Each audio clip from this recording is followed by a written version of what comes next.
हृदय सम्राट शिवसेना प्रमुख माननीय बाळासाहेब ठाकरे यांच्या प्रगल्भ विचारातून आणि नेतृत्वाखाली सुरू असलेली ही शिवसेना आज एकनाथ शिंदे साहेब यांच्यासारख्या नेतृत्वामध्ये धर्मवीर आनंदीगे साहेबांच्या मार्गदर्शनाखाली दिलेल्या तत्वांवर दिवसेंदिवस वाढत आहे. मुंबई, ठाणे, कोकणापुरती मर्यादित असलेली शिवसेना आज संपूर्ण महाराष्ट्रातच नव्हे तर महाराष्ट्राच्या बाहेर अगदी काश्मीर पर्यंत ते पंजाब, केरळापर्यंत शिवसेनेचा झेंडा डौलाने फडकत आहे.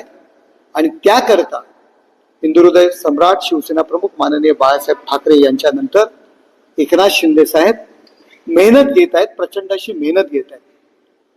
आणि आज आम्हाला बालपणापासून अगदी शाळेत गेल्यापासून आई वडील शिवसैनिक असल्यामुळे त्या शिवसेनेचं वेड लागलं. शाखांचे बोर्ड लिहिणे, गणपती उत्सवामध्ये डेकोरेशन करणे, पताका लावणे, फलक लिहिणे यापासून सुरू केलेलं शिवसैनिकाचं काम आज खासदार होईपर्यंत, दिल्ली पर्यंत पोचण्यापर्यंत जी मजल मारलेली आहे ती बाळासाहेबांच्या विचारांमुळे, हिंदुत्वाच्या विचारामुळे, धर्मवीर आनंदीगे साहेबांच्या आशीर्वादामुळे आणि एकनाथ शिंदे साहेबांचं नेतृत्व यामुळे संधी मिळालेली आहे. हे माझ्या दृष्टीने, माझ्यासारख्या शिवसैनिकाच्या दृष्टीने खूप मोठी बाब आहे.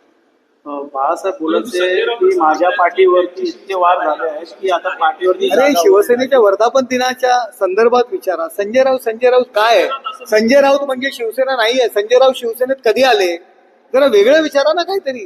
दिवसभर संजय राऊत काय चाललंय? त्यांनी पुन्हा एकदा सांगितलंय की ऑपरेशन पूर्व आमचा सुरू झालेला आहे. तिथून त्यांची सुरुवात झाली होती. अमित शहाने त्यांची कुठलेली होती असं देखील ते म्हणाले. बघा, संजय राऊत म्हणजे काय कुडमुडे ज्योतिषी नाहीये. कदाचित ते पोपट घेऊन जे बसतात बाजारामध्ये त्याप्रमाणे त्यांची स्थिती आलेली आहे. मानसिक स्थिती त्यांची बिघडलेली आहे. ते काही म्हणतील काय, त्यांना काय महत्व देण्याची गरज आहे? आज त्यांची मानसिक संतुलन बिघडलेलं आहे. त्यांना ते पुन्हा राज्यसभेवर निवडून नाही जाणार. त्याच्यामुळे त्यांचा भ्रमनिराश झालेला आहे. थोड्या दिवसांनी रस्त्यावर फिरणार, दगड मारत फिरणार आहेत. मेंटल हॉस्पिटलला आणावे लागणार आहे. कपडे फाडून फिरणार आहेत ते. त्यामुळे अशा माणसाकडे काय लक्ष देता तुम्ही?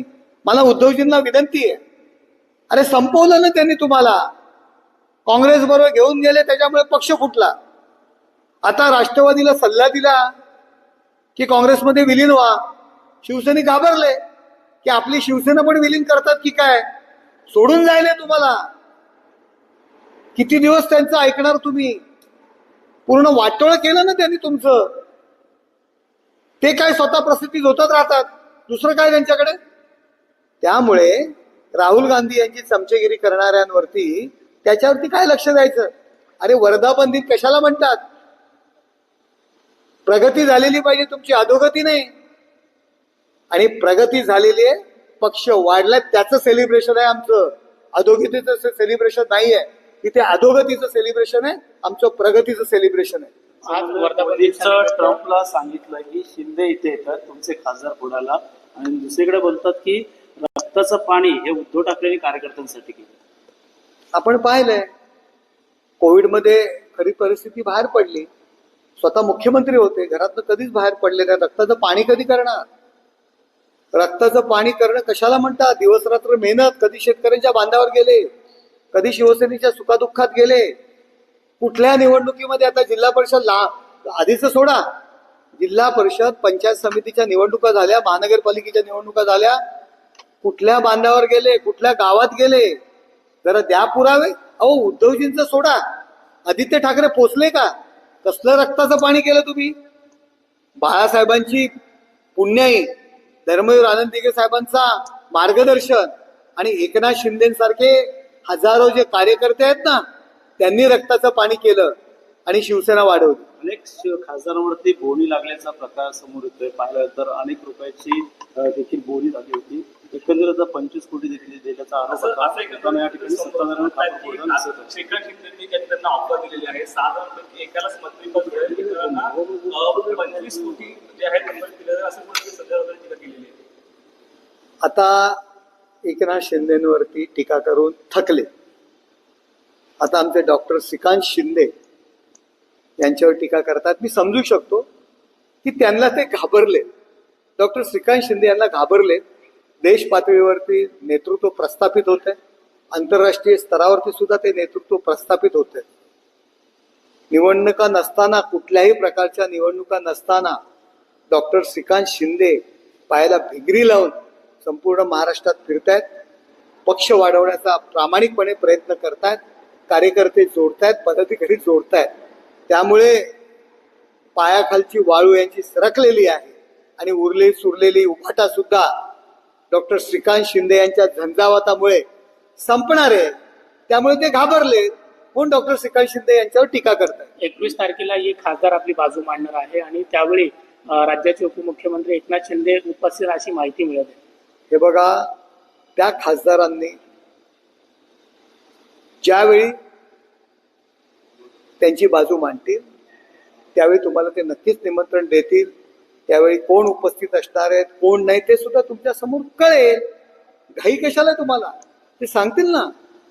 संजय राऊत ज्या काही पुढ्या सोडतायत त्या पुढ्यांवरती विश्वास ठेवू नका. तर 6 लोकसभा मतदारसंघामधील जिल्हा प्रमुख, संपर्क प्रमुख यांची उद्या बैठक मातोश्रीवर घेणार आहेत. पाहिलं तर याच जिल्हा प्रमुख आणि संपर्क प्रमुखांनी खासदारांना निवडून दिलं होतं, ते देखील फुटू नये उद्या अशी तातडीची बैठक. मी नेहमी म्हणतो की उभाटाने प्रत्येक बैठकीचं, मेळाव्याचं चित्रीकरण करून ठेवायचं, फोटो काढून ठेवायची, फ्रेम करून ठेवायचं. त्यानंतर होणाऱ्या 2 महिन्यानंतरच्या मेळाव्यामध्ये, त्या बैठकीमध्ये 30 लोक त्यांच्या सोबत राहतात का याचा सुद्धा फोटो काढायचा. त्यानंतर त्यांच्या पक्षाची काय प्रगती आहे त्यांना समजून येईल.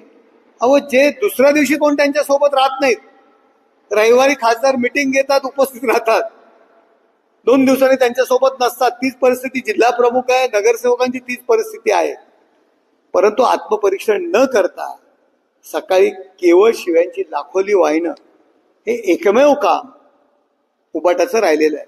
आदित्य ठाकरेला मुख्य जबाबदारी देणार असल्याची देखील माहिती समोर येते आहे. पाहिलं तर अनेक लोकांमध्ये आता बदल होणार आहे. पदाधीश जबाबदारी ज्यावेळी आपण देतो त्यावेळी कर्तव्य सुद्धा असतात. एकाच नाण्याच्या 2 बाजू आहेत. यापूर्वी सुद्धा त्यांना जबाबदाऱ्या दिल्या होत्या, परंतु त्या जबाबदाऱ्या कशा पार पाडल्या हे आपणासमोर माहीत आहे. मला त्यांना जर काही जबाबदारी देणार असेल तर माझ्याकडून त्यांना हार्दिक शुभेच्छा.